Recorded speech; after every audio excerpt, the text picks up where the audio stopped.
Assalamualaikum warahmatullahi wabarakatuh. Perkenalkan, nama saya Sulaiman dengan NIM 0011621024. Saya adalah mahasiswa dari Universitas Haluoleo jurusan Ilmu Tanah Fakultas Pertanian yang lolos pertukaran di Universitas Al-Azhar Indonesia. Baik, di sini saya akan menjelaskan mengenai tugas saya sebelumnya. Alhamdulillahirabbil alamin. Wabihi nasta'in wala umuri dunya waddin wa sallallahu ala sayyidina Muhammadin wa ala alihi washabihi ajmain. Alhamdulillah, pada hari ini saya dapat memaparkan apa yang menjadi tugas saya mengenai usaha UMKM yang dimana saya ambil, yaitu usaha jasa cukur. Adapun jasa cukur yang bernama Zada Barber Shop.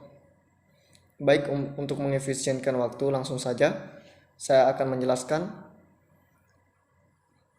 mengenai Zada Barber Shop tersebut. Jasa cukur Zada Barber Shop. Baik, saya langsung menjelaskan bahwasanya sejarah merintis usaha jasa cukur Zada Barber Shop ini, yaitu Zada Barber Shop merupakan UMKM yang dibangun pada tahun 2016 silam oleh Bapak Arianto Embo atau biasa dipanggil Anton, Bapak Anton, di Simpang 3 Kampus, tempat usaha jasa cukur Zada Barber Shop yang berada di samping lorong Manggarai, Simpang 3 Kampus Baru Universitas Haluoleo Kendari, merupakan tempat cukur jasa atau jasa cukur yang banyak diminati pelanggan. Dengan 5 karyawan, yaitu Ujra Gulana, Ibar, Asrin, Alim, dan Mirdan. Zada Barber Shop ini dibuka karena dilihat dari prospeknya bahwa jasa cukur sangat dibutuhkan di daerah kampus karena banyaknya mahasiswa maupun masyarakat di daerah tersebut yang membutuhkan jasa cukur, serta pesaing yang ada masih biasa dan sederhana juga belum terlalu banyak. Berdasarkan dari hasil wawancara dengan karyawan Bapak Anton, pelanggan rata-rata setiap harinya seluruh pelanggan lebih kurang 50 orang, dan upah karyawan berdasarkan dari hasil cukur yang mereka dapatkan yaitu dibagi 2. Sedangkan jasa per kepala yang dicukur ditarif Rp15.000. Ya, demikianlah sejarah singkat yang dapat saya sampaikan. Selanjutnya, struktur organisasi. Struktur organisasi Zada Barber Shop ini yaitu Kepala UMKM Arianto Embo, karyawan terdiri dari Ujra Gulana, Ibar, Asrin, Alim, dan Mirdan.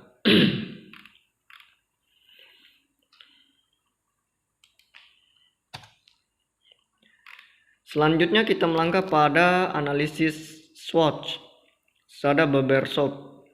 Kita ketahui bersama bahwasanya analisis SWOT yang dilakukan pada usaha Zada Barber Shop tentunya harus kita mengetahui, yaitu apa saja kekuatannya, kelemahannya, peluang, ancaman, sehingga kita dapat menentukan strategi SO, agresif, strategi WO, stability, strategis, diversifikasi, strategi WT, defensif atau defensif.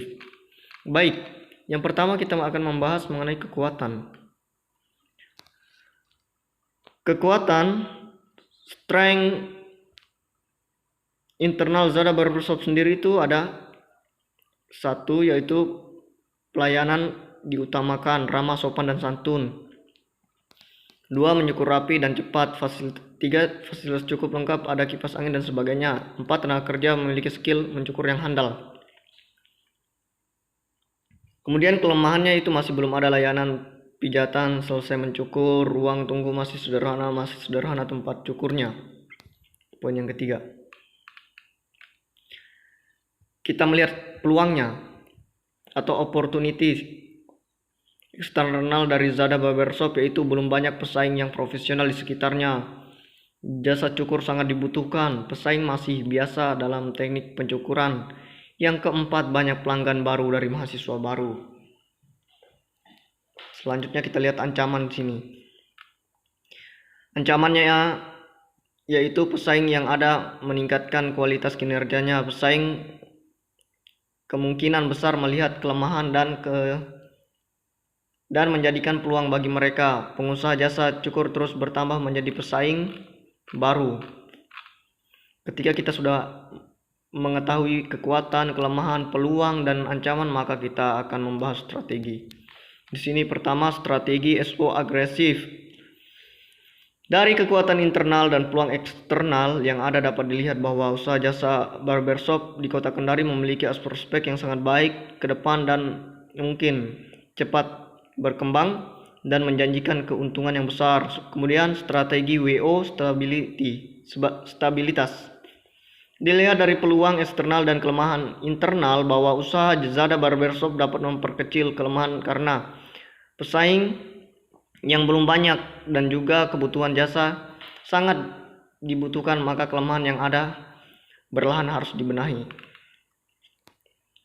Strategis diversifikasi, melihat daftar kekuatan dari usaha Zada Barbershop dan mempertimbangkan ancaman dapat diatasi dengan terus meningkatkan rasa percaya pelanggan dan terus meningkatkan kualitas kerja agar mampu bersaing dan menjadi usaha yang dipercaya pelanggan.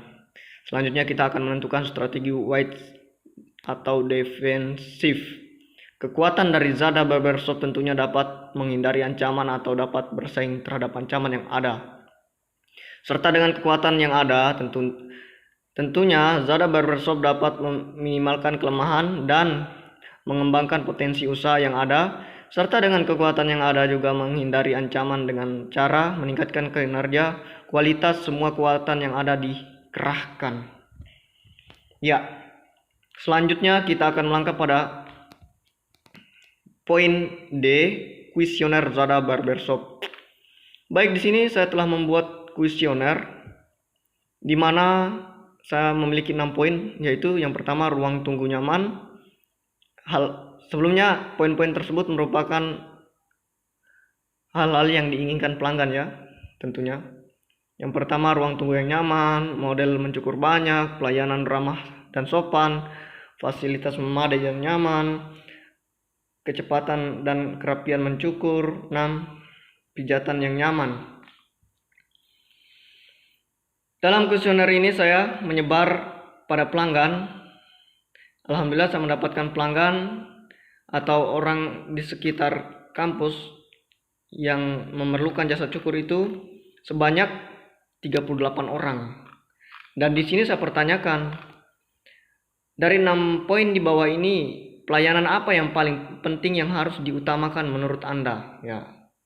Di sini saya dapatkan bahwa pelayanan paling penting itu pelayanan ramah dan sopan.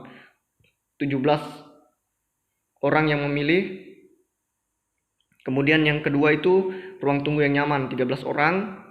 Model mencukur banyak, 5 orang. Kemudian yang kelima itu keempat, kecepatan dan keterampilan mencukur. Dan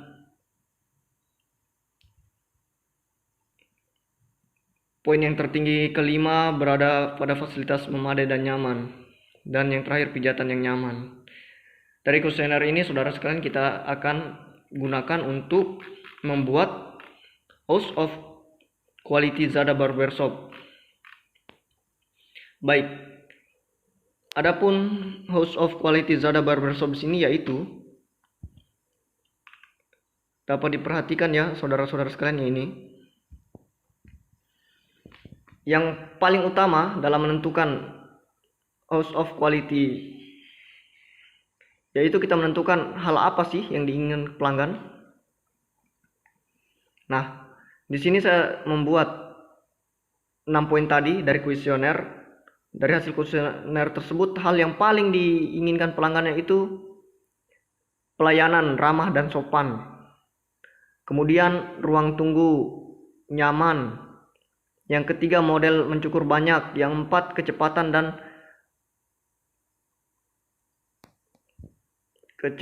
dan kerapian ini ya. Yang kelima fasilitas memadai. Dan yang keenam pijatan yang nyaman tentunya.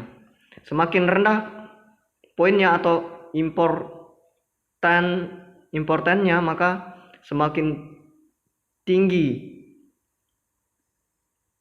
hal yang diinginkan oleh pelanggan. Selanjutnya,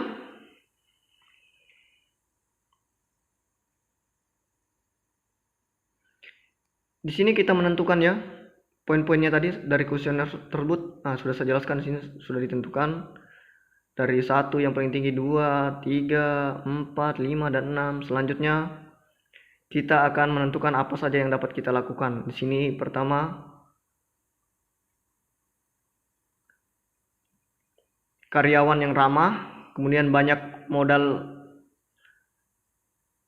cukuran, ruang tunggu nyaman, tempat duduk nyaman, tersedia wifi, pijat refleks.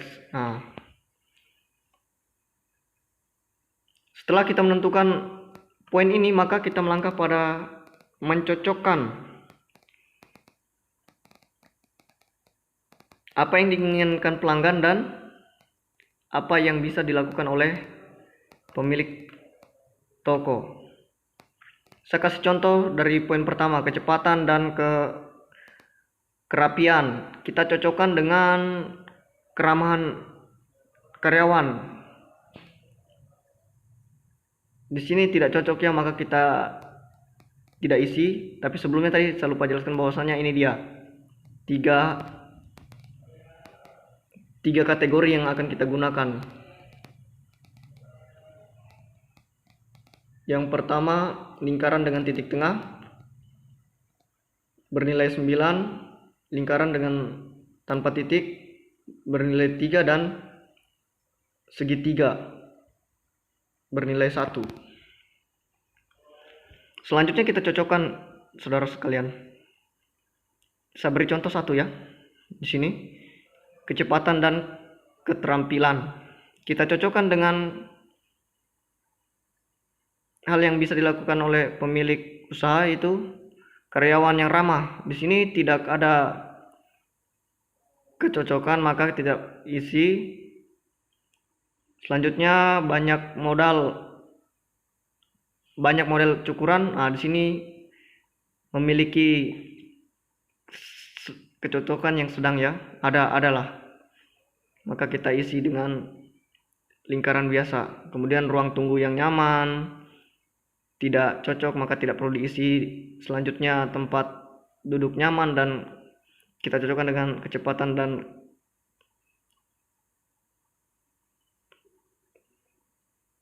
kerapian ini tidak cocok juga, maka tidak perlu diisi. Dan pijat refleks, ini memiliki hubungan yang lemah, sehingga kita kasih segitiga, karena ini kan biasanya dilakukan pada akhir kegiatan. Dan hal ini seterusnya kita lakukan, saudara-saudara sekalian. Setelah kita lakukan hal tersebut, maka kita mendapatkan poin-poin ini, kita jumlahkan. 9 dijumlah 9 ini dikalikan dengan 1. Kemudian 2 ini dikalikan dengan 1. Kemudian yang ini lagi 1 dikalikan dengan 5, sehingga hasilnya 16. Begitu seterusnya ya saudara. Ini lagi 4 dikalikan dengan 3, 3 dikalikan dengan 9, 5 dikalikan dengan 3, hasilnya 54, dan seterusnya. Itu yang dapat dilakukan. Dan sini dapat kita lihat hasil akhirnya, bahwasanya dari poin ini saudara, semakin kecil angka yang didapatkan, maka semakin penting itu hal-hal yang diinginkan pelanggan. Maka di sini yang paling penting dari house of quality ini yaitu keramahan karyawan yang ramah, begitu ya. Kemudian banyaknya model pencukuran dan seterusnya. Dan selanjutnya saudara, maka kita akan melangkah pada atap house of quality ini. Di sini kita bandingkan dari apa yang bisa dilakukan oleh pemilik jasa. Misalkan di sini saya kasih contoh satu saja ya, karena waktu kita terbatas. Kurikulum karyawan ramah, apakah memiliki hubungan yang erat atau tidak dengan banyaknya model cukuran. Ternyata tidak memiliki hubungan. Tapi sebelumnya di sini kita menggunakan 3 patokan ini ya sebagai simbol kita. Tanda 2 plus sangat berhubungan, tanda 1 plus berhubungan, dan segitiga tidak berhubungan. Nah, hal ini terus kita lakukan sehingga kita mengetahui hubungan dari masing-masing apa yang bisa dilakukan oleh pelanggan ini. Selanjutnya di sini juga kita memiliki perbandingan untuk melihat kemampuan kita dengan lawan kita ya, yang ini. Di sini kita memiliki 3 kategori, rendah, sedang, dan tinggi. Nah, ini akan kita bandingkan ini kawan-kawan semua mengenai apa yang diinginkan pelanggan, misalkan kecepatan dan keterampilan. Apakah kita usaha Zada Barbershop ini memiliki keterampilan yang begitu tinggi? Nah, maka kita kasih poin 3.